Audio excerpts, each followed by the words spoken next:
নমস্কার, শ্রাবণীর পাকঘরে সকল বন্ধুদের স্বাগত জানাই। আজকে আমার রেসিপি ঢ্যাঁড়স আলু পেঁয়াজ ভাজা। ভিডিওটি পুরো দেখার জন্য অনুরোধ রইল, আর পাশে থাকা বেল আইকনটা অবশ্যই প্রেস করো যাতে প্রথমেই তোমার কাছে নোটিফিকেশনটা পৌঁছে যায়। আজকের রেসিপিটা নতুন গৃহিণীদের জন্য। ঢ্যাঁড়স পেঁয়াজ আলু সমস্ত কিছু কেটে খুব ভালো করে ধুয়ে নিয়েছি, আর দেখতেই পাচ্ছ ছোট ছোট করে কেটে নিয়েছি। কাটাটা অবশ্য তোমাদের নিজেদের পছন্দর মতোই কাটবে। এবারে কড়ার মধ্যে বেশ খানিকটা সাদা তেল দিয়ে দিলাম, দুটো শুকনো লঙ্কা আর 1 চামচ কালো জিরে দিয়ে একটু ভালো করে ভেজে নেব। শুকনো লঙ্কা আর কালো জিরে যখনই ভালো একটা গন্ধ বেরোবে সেই সময় আর না ভেজে এবারে তুলে দিতে হবে কেটে রাখা ঢ্যাঁড়সগুলো। ঢ্যাঁড়সগুলো তুলে দেওয়ার পরে খুব বেশিক্ষণ ভাজার দরকার নেই, কারণ আমি তো ঢ্যাঁড়স পেঁয়াজ আলু সব একসঙ্গেই ভাজবো।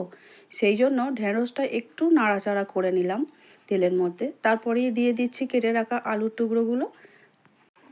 আলু কুচিগুলো দেওয়ার পরে আবারও একটু ভালো করে নাড়াচাড়া করে নিলাম, মানে ভেজে নিলাম আর কি। তারপরে আবার দিয়ে দিচ্ছি কেটে রাখা পেঁয়াজ কুচি। তোমরা চাইলেই 3টে আলাদা আলাদা করে ভেজে আবার একসঙ্গে ভাজতেই পারো, তাতে করে অনেকটা সময় লেগে যায়। আর সেই জন্য আমি এইভাবেই ভাজি বাড়িতে। একসঙ্গেই 3টে সবজি তুলে দিলাম, দেওয়ার পরে সব কিছু একসঙ্গে নাড়াচাড়া করে নিয়ে ভাজতে থাকলাম।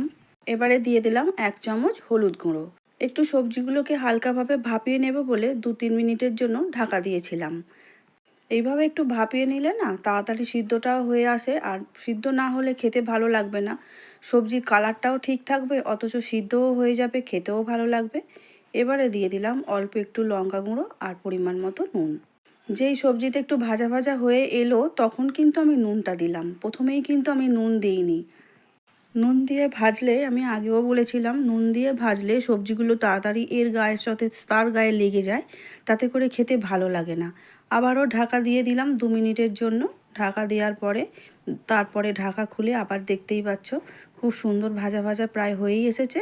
এবার একটা মশলা, এটা আমি বাড়িতেই বানাই, সেটা আমি দিয়ে দিচ্ছি। জিরে ধনে আর মৌরি ভেজে গুঁড়ো করা, সেটা আমি দিয়ে দিলাম এই সবজির ভাজার সঙ্গে।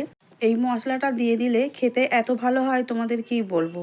নিরামিষ ধরো মাছ টাছ হয়নি, সেই দিনকে যদি ডাল আর এরকম ভাজা থাকে খেতে খুবই ভালো লাগবে। মশলা দেওয়ার পরে খুব বেশিক্ষণ আর ভাজাভাজি করার দরকার নেই, একটু মিশিয়ে নিলেই হবে, কারণ মশলাটা এমনিতেই ভাজা মশলা ছিল তো। ঢ্যাঁড়স আলু পেঁয়াজ ভাজা রেসিপি একদম রেডি হয়ে গেছে। একটা সার্ভিং প্লেটের মধ্যে তুলে নিচ্ছি। আমার রান্নাটা ভালো লাগলে লাইক শেয়ার সাবস্ক্রাইব করার অনুরোধ রইল। ফেসবুক পেজ থেকে দেখছো বন্ধুরা, প্লিজ পেজটিকে ফলো করে দিও।